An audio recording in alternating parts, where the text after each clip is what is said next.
दोस्तों टीडीएस के रिफंड से रिलेटेड एक ऐसा सवाल जो मुझसे कई बार पूछा गया है और हो सकता है आप लोगों के मन में भी ये सवाल चल रहा हो। सवाल कुछ इस प्रकार से है कि सर हम पुराने ईयर्स के टीडीएस का रिफंड कैसे क्लेम करें अगर हमने उस फाइनेंशियल ईयर की उस असेसमेंट ईयर की अपनी आईटीआर फाइल नहीं की है, तो क्या अब हम अपनी आईटीआर को फाइल करते हुए उस रिफंड को क्लेम कर सकते हैं। तो दोस्तों इसके लिए हम एक लीगल प्रोविजन समझते हैं कि कैसे आप इस रिफंड को क्लेम कर पाएंगे या नहीं कर पाएंगे। तो सबसे पहले तो आप ये समझिए, किसी भी फाइनेंशियल ईयर के रिफंड को क्लेम करने के लिए उसकी आईटीआर को उसकी ड्यू डेट के अंदर या उसकी जो बिलेटेड रिटर्न की ड्यू डेट होती है उसके अंदर अंदर फाइल करना जरूरी होता है।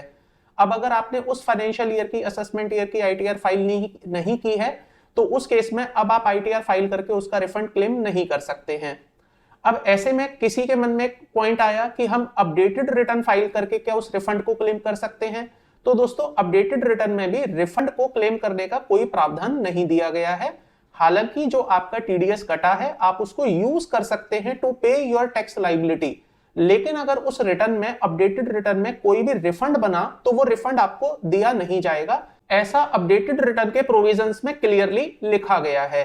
तो इसका मतलब ये समझिए, अपडेटेड रिटर्न से भी आप अपने रिफंड को क्लेम नहीं कर सकते हैं।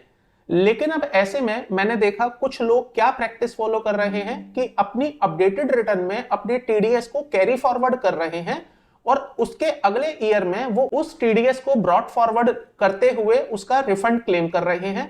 दोस्तों ऐसा करना लीगली गलत है। मतलब अगर आप समझिए, इनकम टैक्स डिपार्टमेंट को अगर इस बात की जानकारी लगती है या स्क्रूटनी में ऐसा पाया जाता है कि आपने केवल अपने टीडीएस को कैरी फॉरवर्ड कर दिया था बिना अपनी इनकम को कैरी फॉरवर्ड करे, तो उस केस में वो आपका टीडीएस वापस मांगा जा सकता है जो कि आप रिफंड क्लेम कर रहे हैं या करेंगे।